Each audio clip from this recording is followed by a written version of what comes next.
Hello friends, I hope सब लोग बढ़िया होंगे। हम लोग कंटिन्यू करेंगे हमारा जो चैप्टर था इकोसिस्टम वाला। इससे पहले के वीडियो में हमने जो है इसके बारे में पढ़ा था कि प्रोडक्टिविटी क्या होती है और डिकम्पोजिशन जो है वो किस तरह से होता है। सो इस वीडियो में हम इस चैप्टर को कंटिन्यू करेंगे और हम पढ़ेंगे एनर्जी फ्लो के बारे में, इकोलॉजिकल सक्सेशन के बारे में और इकोलॉजिकल पिरामिड्स के बारे में। चलिए स्टार्ट करते हैं।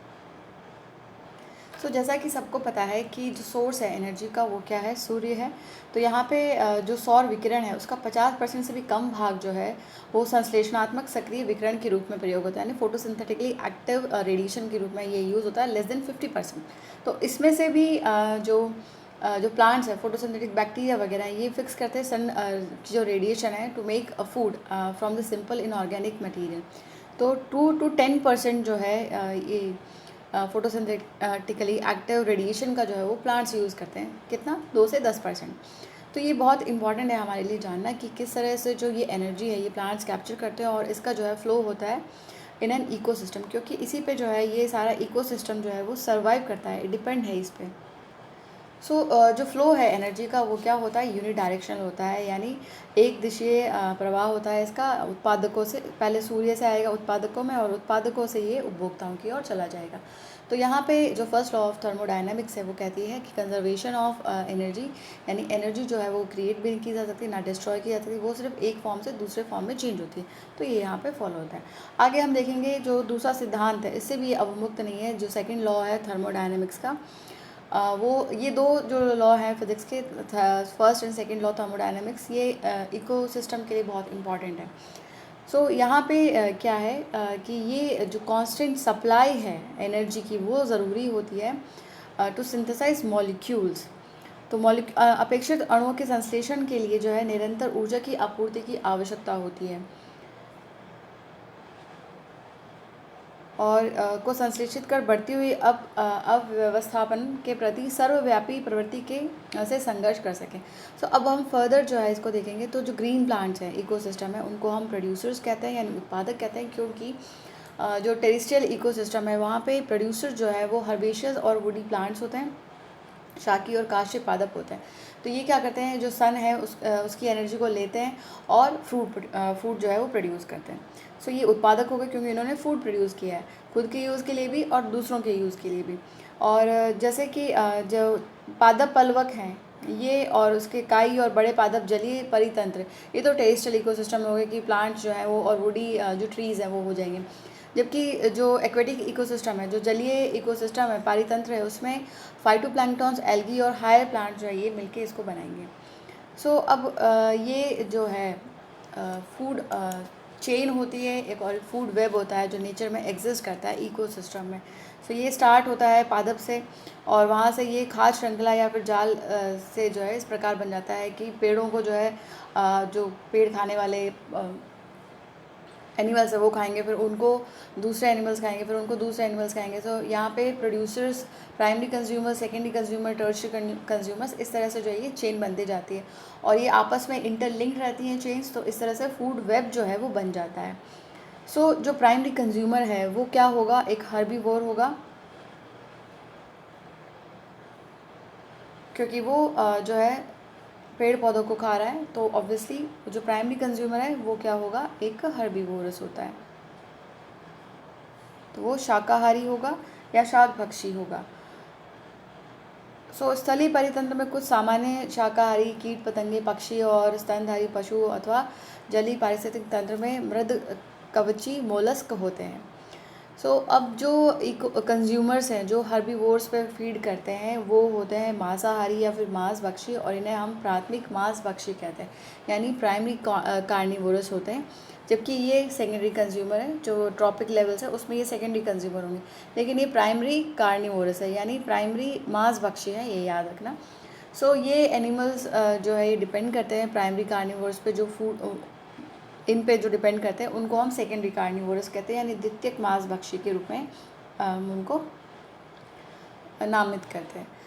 अब यहाँ पे जो सिंपल ग्रेजिंग फूड चेन है वो इस तरह से हो सकती है कि घास जो कि उत्पादक है उसको खाएगी बकरी, बकरी हो जाएगी प्राथमिक उपभोक्ता यानी प्राइमरी कंज्यूमर, और इस बकरी को खाएगा मनुष्य, तो मनुष्य जो है वो द्वितीय उपभोक्ता हो जाएगा, यानी सेकेंडरी कंज्यूमर हो जाएगा। तो ये एक सिंपल सी फूड चेन है।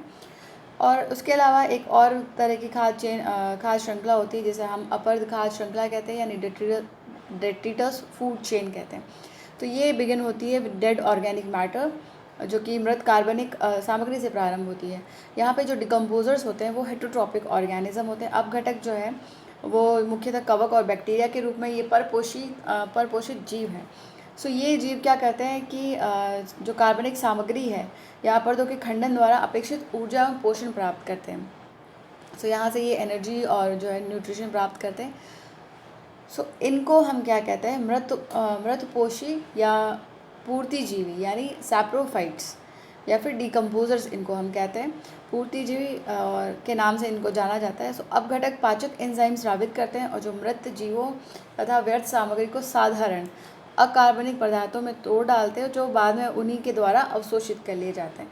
तो ये स्पेशल जो है एंजाइम्स, उन पे डाइजेस्टिव एंजाइम जो है वो सिक्रीट करते हैं और उनको ब्रेक डाउन करके वेस्ट मटेरियल को और डेड को सिंपल इनऑर्गेनिक मटेरियल में और फिर अब्जॉर्ब कर लिया जाता है। तो ये डेट्रिटस फूड चेन जो है इस तरह से चलती है। अब एक्वेटिक इकोसिस्टम में क्या है, जलीय पारितंत्र में चारण खाद्य श्रृंखला ऊर्जा प्रवाह का महत्वपूर्ण साधन है। तो ये जो GFC है ये मेजर कॉन्डक्ट है ऑफ एनर्जी फ्लो। जो टेरेस्ट्रियल इकोसिस्टम है वहाँ पे बहुत ज़्यादा लार्जर फ्रैक्शन एनर्जी का जो है वो फ्लो करता है through the detritus food chain. So यहाँ पे अधिक ऊर्जा प्रवाहित होती है अपरद खाद्य श्रृंखला द्वारा। सो कुछ स्तरों पर अपरद खाद्य श्रृंखला को चारण यानी चराई खाद्य श्रृंखला से जोड़ा जा सकता है, और जो ग्रेजिंग वाली चेन है उससे। सो डेट्रिटस फूड चेन जो है वो ग्रेजिंग फूड चेन से कुछ लेवल्स पे जो है कनेक्ट की जा सकती है। सो इस तरह से ये जो फूड चेन्स हैं जो आपस में एक दूसरे से यूँ जुड़ी हुई रहती हैं, तो वो एक फूड वेब का निर्माण करती हैं। जैसे कि एनिमल्स लाइक कॉकरोच हैं, कौवे आदि, ये सर्वभक्षी होते हैं इंक्लूडिंग ह्यूमंस। तो ये ओमनिवोरस हैं।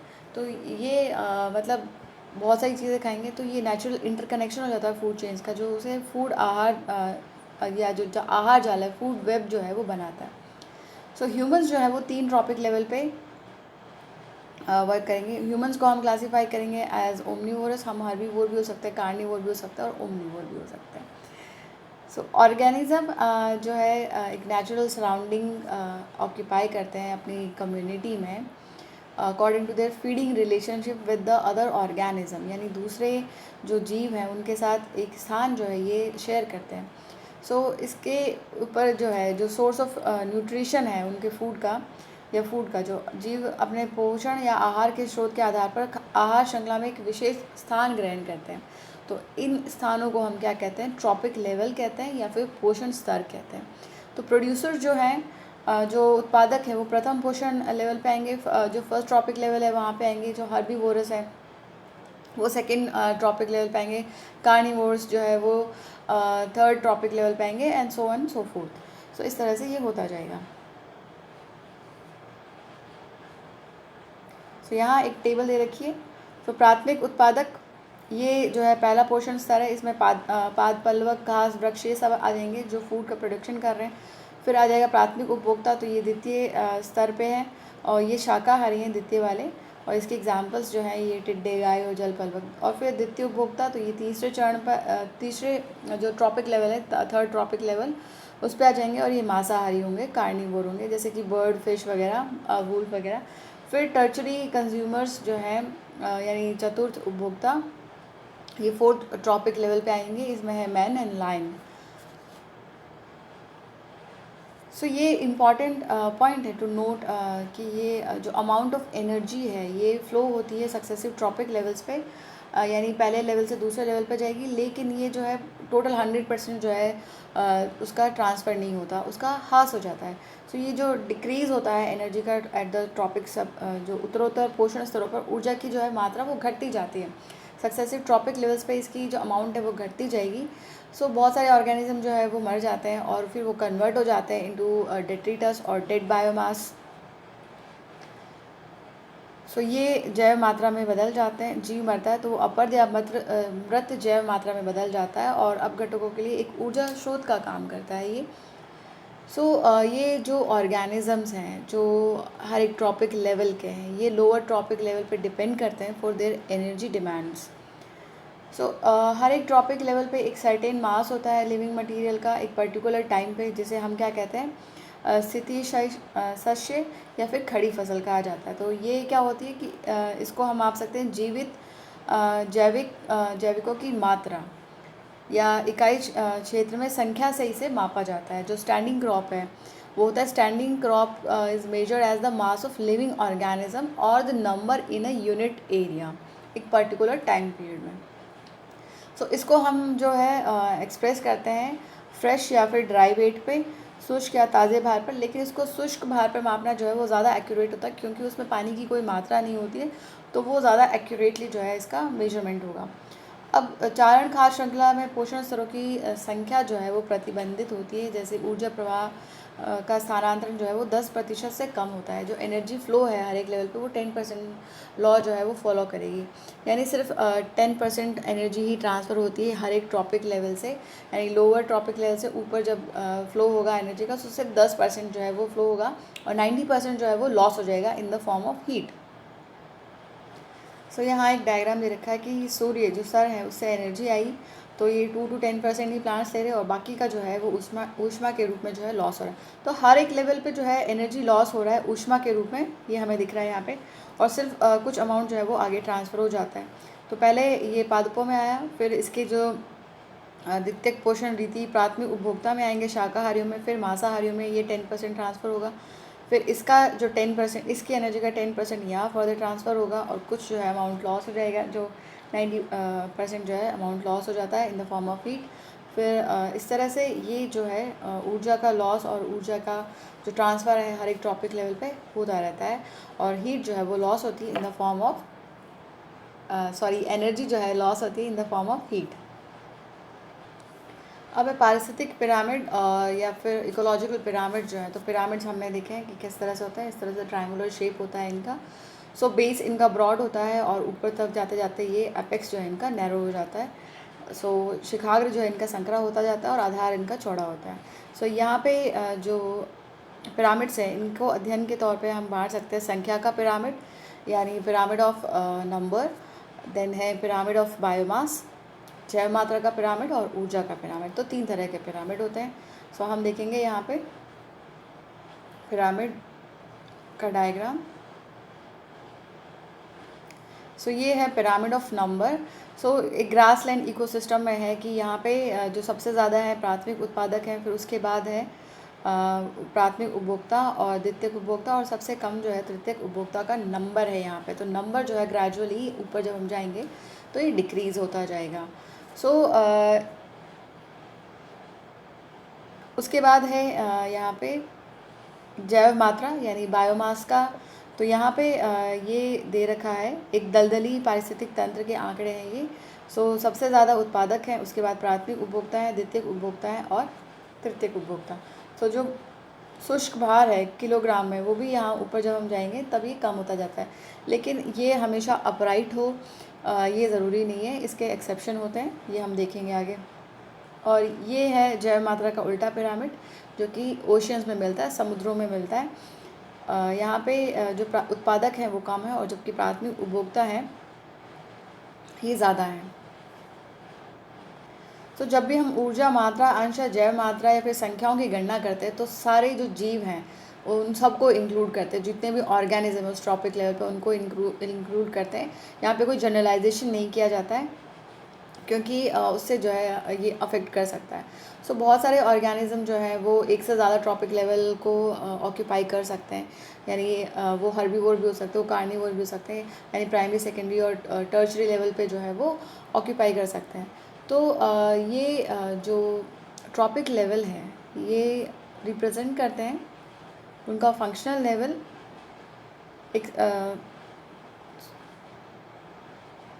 एक जीव एक ही समय में अधिक जो है पोषण रीतियों में अधिष्ठित हो जाएगा, और ये तो यहाँ पे जो पोषण स्तर एक क्रियात्मक स्तर का प्रतिनिधित्व करता है, न कि प्रजाति का।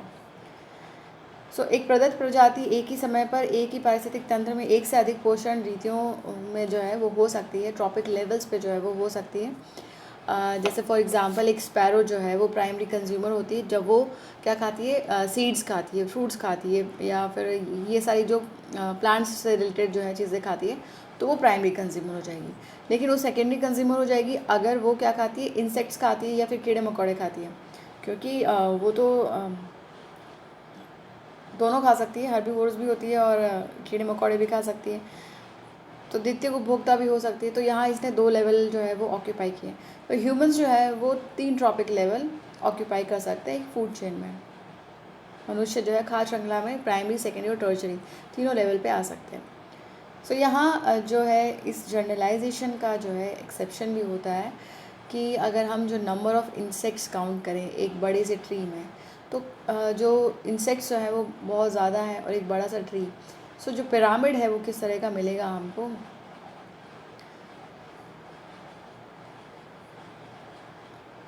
सो बायोमास का पिरामिड जो है वो जनरली इन्वर्टेड होता है, किसमें, समुद्रों में, क्योंकि जो फाइटोप्लैंक्टन्स हैं वो थोड़े ही होते हैं और बाकी की जो बड़ी बड़ी फ़िश हैं उनका ऑब्वियसली मास जो है वो ज़्यादा होगा।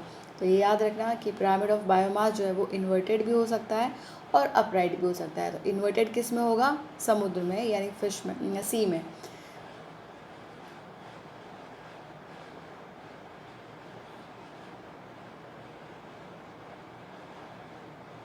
सो ये जैव मात्रा का उल्टे हो सकते हैं पिरामिड्स, और उसके अलावा नंबर वाला जो है अपराइट ही रहेगा, और ये वो भी इन्वर्टेड भी हो सकता है नंबर वाला भी।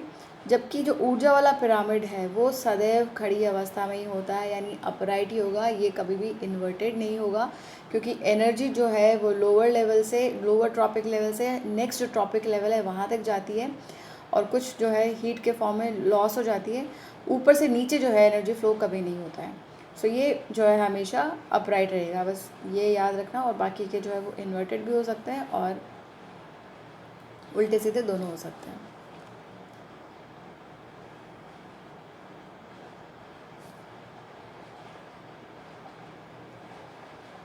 सो पारिस्थितिक तंत्र में ये जो है पिरामिड्स एक मुख्य भूमिका निभाने के अतिरिक्त मृत जीवियों को पिरामिड ही जो पारिस्थितिकी पिरामिड में कोई स्थान प्राप्त नहीं है, क्योंकि ये कहीं नहीं आते हैं, जबकि ये एक इम्पॉर्टेंट रोल प्ले करते हैं।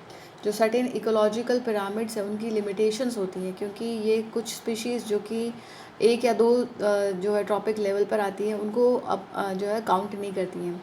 और जैसे सिंपल फूड चेन है उसमें ये कभी भी जो है ऑलमोस्ट ये कभी एग्जिस्ट नहीं करती है नेचर में, क्योंकि फूड चेन वो उस पर्टिकुलर एनिमल या पर्टिकुलर प्लांट को जो है कोई ना कोई तो एक से ज़्यादा जो है एनिमल्स खा ही रहे होंगे,